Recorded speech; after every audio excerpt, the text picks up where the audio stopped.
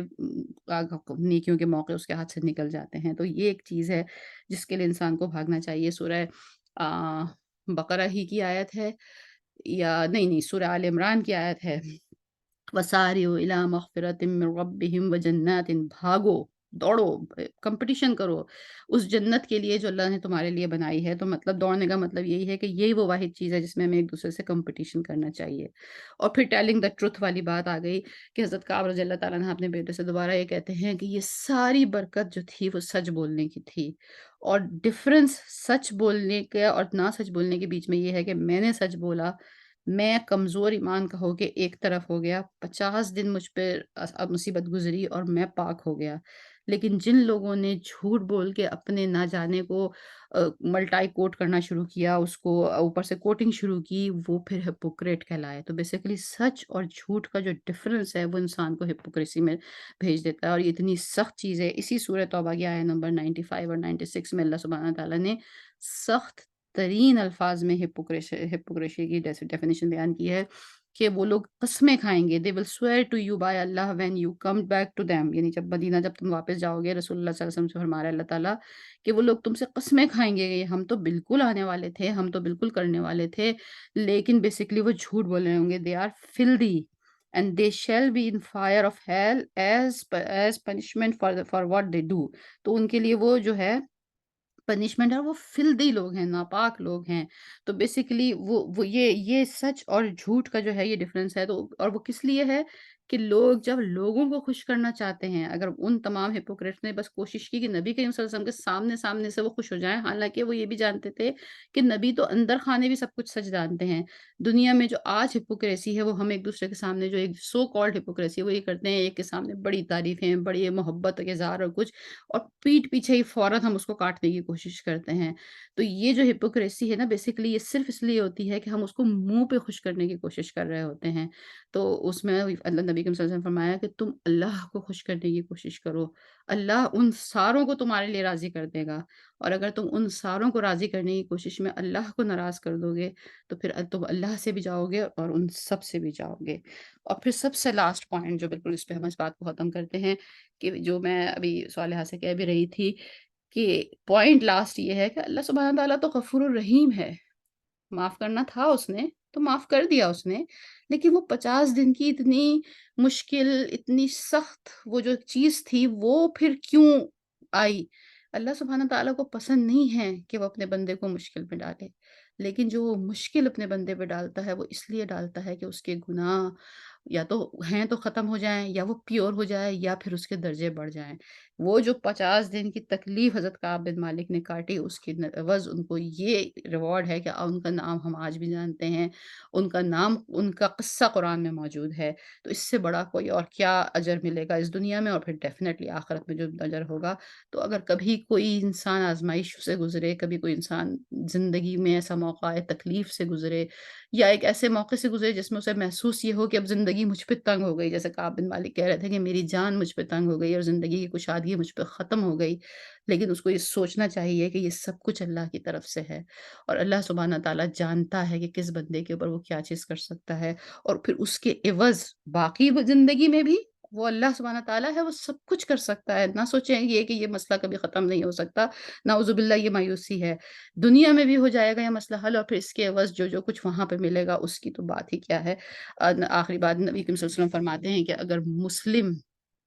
مومن یہ دیکھ لے کہ دنیا میں جو اس پہ تکلیف گزرتی ہے اس کے عوض اس کو وہاں کیا ملنے والا ہے، تو وہ یہ دعا کرتا کہ یا اللہ مجھے اس سے زیادہ تو مصیبت میں رکھ لیتا۔ آج ہم یہاں موجود ہیں، ہمیں یہ بات سمجھ میں نہیں آتی، کل جب ہم وہاں ہوں گے تو ہم کو یہ چیز روز روشن کی طرح عیاں ہو جائے گی۔ یا اللہ تعالیٰ ہم کو بھی اپنے گناہوں سے معافی مانگنے کی اور ہمارے دل میں وہ سچی توبہ پیدا کرنے کی جو وہ شرمندگی ہے اس کی توفیق ہمیں عطا فرما، اور ہمیں بھی ان لوگوں میں سے کر جن کو توبہ مل جاتی ہے اور جن کو معافی مل جاتی ہے۔ وآخر دعوانا ان الحمد للہ رب العالمین۔ ربنا تقبل منا انک انت السمیع العلیم وتب علینا